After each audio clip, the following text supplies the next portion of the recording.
History tells us disturbing stories about angry mobs accusing innocent women of being witches and burning them at the stake. Believe it or not, such brutal witch hunts still continue today in many parts of the world.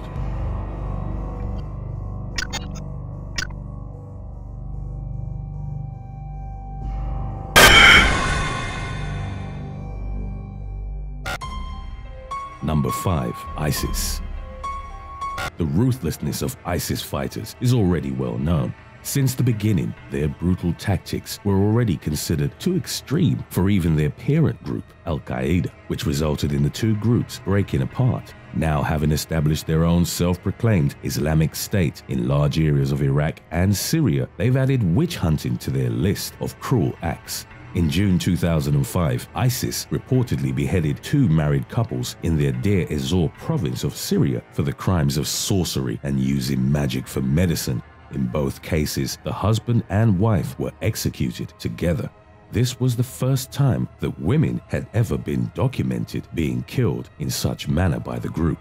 Before that, ISIS had been targeting and executing alleged black magic practitioners in the areas they controlled.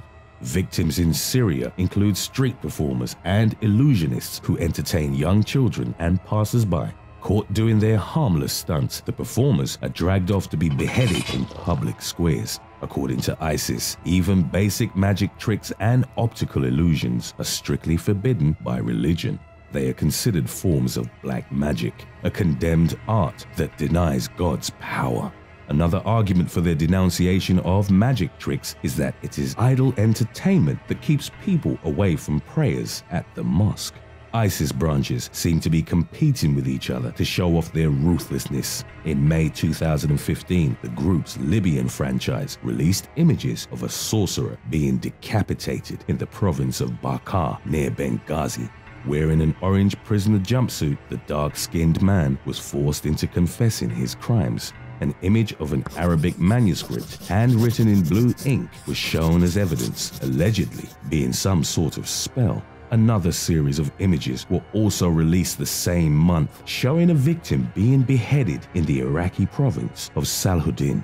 A close-up photo showed a ripped bag of prayer beads, allegedly used as magic charms. While prayer beads are used by many Muslims around the world, the extreme group condemns its use as an act of blasphemy. Number 4. Papua New Guinea. The people of Papua New Guinea mostly believe in magic, while the practice of faith healing or white magic is allowed. The country legislated the Sorcery Act, which bans any form of black magic, which is punishable by 2 years of prison. The act was eventually annulled in 2013, but suspected witches are still being subjected to lynching by their superstitious communities. It is an increasingly visible problem in a country made up of hundreds of ancient tribal communities on a tropical island. In the local culture, the idea of payback is an ingrained principle, and nearly all disagreements turn physical. According to government reports, extrajudicial witch hunts in Papua New Guinea are spreading from the rural highlands to cities due to the migration of villagers. The victims, who are mostly lone women, are tortured and killed, sometimes burnt alive. Many argue that one of the main reasons of lynching is jealousy, as a boom in the country's mining industry has produced a wide economic gap and pitted the haves against the have-nots. And with the introduction of Western culture, there are more than ever consumer products for the tribes to fight over. In June 2013, a female teacher named Helen Rumbali had her wooden home raided by neighbors armed with guns, machetes, and axes. They dragged Helen, her older sister, and 2 nieces out, and the house was set on fire. The assailants accused Helen of performing witchcraft on a fellow villager who had recently died from sickness. She was tortured and beheaded in public, while her female relatives were slashed repeatedly with knives before police managed to negotiate their release. According to the mob, a swarm of flies had led them from the deceased villager's grave to the house, evidence that black sorcery was being practiced there. However, it is believed that the accusation was just an excuse to commit violence out of jealousy, as the family had high social standing and were all highly educated. Number 3. Saudi Arabia. In a religiously conservative country like Saudi Arabia, witchcraft and black magic remains a punishable criminal offense. However, the law and the precise nature of the crime is ill-defined, leading to multiple controversial arrests in the country. Because of lack of transparency and public reports, the exact number of sorcery-related prosecutions is unknown. But according to Human Rights Watch, the numbers are high and the Saudi courts and religious police work together on their witch hunting.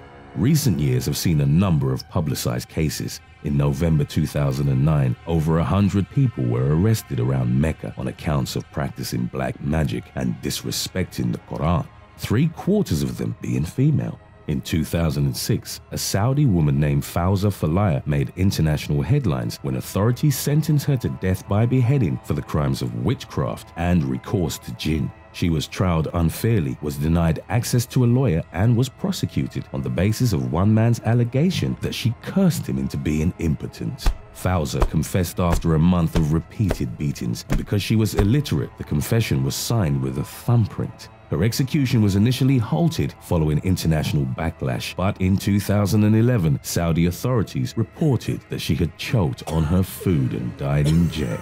Locals are not the only victims of witch hunting within the kingdom. In 2009, Ali Sibat, a Shiite TV presenter from Lebanon, was arrested while performing the Islamic pilgrimage in Saudi Arabia. He is known in the Middle East for his on-screen fortune-telling, and the Saudi religious police conducted an undercover sting operation to arrest and prosecute him. Ali was allegedly caught trying to provide a woman with a magic potion that would break up a marriage, and the court sentenced him to death. But following international pressure from the Lebanese government and various human rights groups, the conviction was overturned and Ali was reportedly released. He was lucky, as most witchcraft convicts in the country end up with their heads rolling.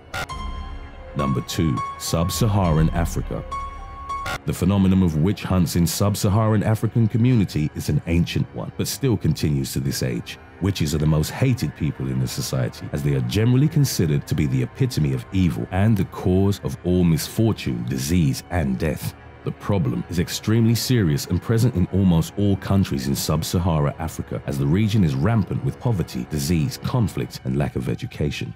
Those accused of witchcraft are usually people who are considered different, such as albinos, the elderly, and the diseased and disabled. Witch hunts are usually driven by so-called specialist witch finders who have the skills to identify magic practitioners. Pioneering British social anthropologist Audrey Richards wrote about the Bamukapi, a new age of witch finders who appeared among the Bemba people of Zambia in the 1930s. Using native rituals mixed with Christian elements, they identified village witches. Superstitious belief persisted throughout white rule in Africa and even grew, possibly as a result of social strain caused by years of conflict. In the southern regions of Africa, Zulu and Bantu people have witch smellers responsible for rooting out evil witches. South Africa has long passed an act suppressing witch hunting activities, but the country's neo-pagans and traditionalists constantly try to have the law reformed. Disturbingly, recent years have seen the rise of witchcraft accusations towards African children, especially orphans. They are more easily targeted and subject to abuse as they lack the means to defend themselves against physical and psychological abuse. In many cases, the accusations are led by relatives seeking to obtain the property of the children, or as an excuse to not provide for them. African clergymen from the Pentecostal and charismatic movements are known to mix Christianity with local traditions and perform violent exorcism rituals upon accused children. Such rituals include incarceration, starvation, and being forced to drink poisonous material. In some cases, the kids end up thrown out into the streets, having to survive by themselves or become victims of trafficking or murder. The problem of child witchcraft accusations has even spread among African populations who have migrated outside the continent. In 2010 in the UK, 15-year-old Christy Bamu was accused of taking part in Kindoki or African voodoo by his older sister and her boyfriend. The teenager was subsequently tortured for 3 days until he died on Christmas Day. According to Scotland Yard, the case was just one of 83 ritualistic-based abuse cases they have been investigating for the past 10 years. Number 1. India. Witch hunting is a centuries-old practice in India that still continues to this day, resulting in brutal murders and deaths of women on a nearly daily basis. According to reports, about 2,100 people accused of witchcraft in India have been killed between 2000 and 2012. That makes nearly 200 people every year. Although a lot of it has to do with religion and superstition, the real problem comes from people trying to seek profit from the accusations. In most cases, superstition is nothing but an excuse. A woman is often branded a witch so that others could grab her land and kick her out of the village. Sometimes it is done because of family rivalry or to settle scores because the women refuse sexual advances made towards them. Sometimes conservative communities would punish women who question social norms by branding them as witches. The irony is that the branding of victims is made by male shamans, known as Oja, who themselves practice some sort of sorcery. They perform incantations and write the names of suspected individuals on the branch of a sal tree. If a branch withers, the name of the person written on it would be condemned as a witch. Other times, rice is wrapped in separate bags, each written with the names of suspected individuals. The bags of rice are then placed in a nest of white ants, and the one that gets eaten by the insects marks the witch. In 2011, an Indian witch doctor forced 30 women to drink a poisonous potion to prove they weren't witches, causing all of them to fall ill. The man was later arrested. Witch hunts predominantly occur in the country's poor northern states of Assam, Jharkhand, and Bihar. In most cases, the accused women are either lynched, forced out of the village, or driven to commit suicide. They are often tortured and publicly humiliated, such as forced to eat human excrement or walk through the village naked. Poor and illiterate women find it difficult to travel from isolated regions to file police reports, causing most cases to go unreported.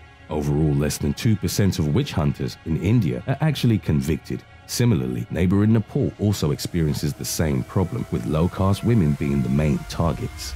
Labeling the meat as pink slime, Jamie was shocked when he discovered that ammonium hydroxide was being added to the mix. In his own words, he said that meat at the cheapest form, normally given to dogs, was being fed to humans.